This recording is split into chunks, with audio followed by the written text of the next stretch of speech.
இங்கே ஒரு பொண்ணு லிஃப்ட்டில் போகிறப்போ இவளோட சீனியர் கீழே விழுந்துடுறாங்க. இவ பார்த்தும் பார்க்காத மாதிரி கிளம்பிடுறா. ஆஃபீஸ்க்கு வந்தவங்க இவகிட்ட கண்ணா பின்னான்னு கத்துறாங்க. ஆக்சுவலி இந்த பொண்ணுக்கு ஃபேஸ் பிளைண்ட்னஸ் இருக்குது. இவளுக்கு எல்லாரோட ஃபேஸுமே பிளராக தான் தெரியும். இவங்க கீழே விழுந்தப்போ கூட விழுந்தவங்க ஃபேஸ் கிளியராக தெரியாததால் இவளும் போயிடுறா. இப்போ சீனியர் சண்டை பிடிக்கிறப்போ கலீக்ஸ் எல்லாருமே அவங்களுக்கு சப்போர்ட் பண்ணி இவகிட்ட சண்டை பிடிக்கிறாங்க.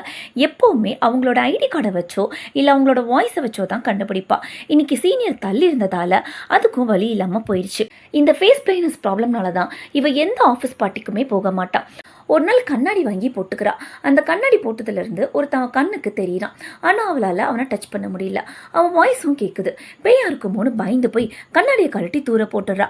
கொஞ்ச நேரம் கழிச்சு அந்த பேய் போயிடுச்சான்னு செக் பண்ண கிளாஸை போடுறா. அப்பவும் அதோட குரல் கேட்குது. பயந்து போனவ என்னை எதுவும் பண்ணிடாத ப்ளீஸ்னு சொல்லி அது காலில் விழுந்து கெஞ்சிரா. ஆக்சுவலி அது பேய் இல்லை, அந்த கிளாஸில் ஃபிக்ஸ் பண்ணியிருக்க ஸ்பீக்கர் வச்சு அதோட வாய்ஸ் இவளுக்கு கேட்குது. ஆனால் பப்ளிக்கில் யூஸ் பண்ணுறப்போ பார்த்து யூஸ் பண்ணணும்னு வார்ன் பண்ணுது. இவளுக்கு பெருசாக அதில் நம்பிக்கை இல்லை. அடுத்த நாள் ஆஃபீஸ் போனதும் இவளோட சீனியர் வேணும்னே நிறைய வேலை கொடுத்து சாவடிக்கிறா. கிளம்புற டைமில் நிறைய ஃபைல்ஸ் கொடுத்து முடிச்சுட்டு போகணும்னு சொல்லிடுறா. இப்போ ஸ்டார்ட் பண்ணால் கூட 3 நாள் ஆகும் முடிக்கிறதுக்கு. அப்போ அந்த ஏஐ சொல்லுது, டேட்டா ப்ராசஸிங் பற்றி எனக்கு நல்லாவே தெரியும், நான் ஹெல்ப் பண்ணுறேன், அந்த கிளாஸை மட்டும் போடு, மிச்சத்தை நான் பார்த்துக்கிறேன், இந்த சர்வீஸ் கம்ப்ளீட்டாக ஃப்ரீ தானு சொல்லுது. சரி, நீ இவளும் கிளாஸை மாட்டிக்கிறா. அப்போ ஆஃபீஸில் இருக்க எல்லா கம்ப்யூட்டர்ஸும் ஆட்டோமேட்டிக்காக ஆன் ஆகுது. எல்லா ஃபைல்ஸையும் செக் பண்ணி பல நாள் செய்ய வேண்டிய வேலையை ஒரே மணி நேரத்தில் ஏஐ முடிச்சு கொடுத்துருச்சு. இந்த கிளாஸுக்கு இவ்வளோ பவர் அனைவ செம ஷாக் ஆகிறா. போகிற வழியெல்லாம் சந்தோஷமாக அந்த ஏஐ கூட பேசிட்டு போகிறா. அப்போ அந்த ஏஐ சொல்லுது, எனக்குன்னு 3 பிரின்சிபல் இருக்குது.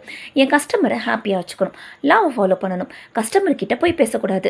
இதை கேட்டதும் இவன் அந்த ஏஐயை முழுசாக நம்ப ஆரம்பிச்சிட்டா. இந்த கிளாஸ் அஃபிஷியலாக நாங்கள் ரிலீஸ் பண்ணாததால் இதை பற்றி யார்கிட்டையும் சொல்லக்கூடாதுன்னு ஜென்டல்மேன் அக்ரிமெண்ட் போட்டுக்குது.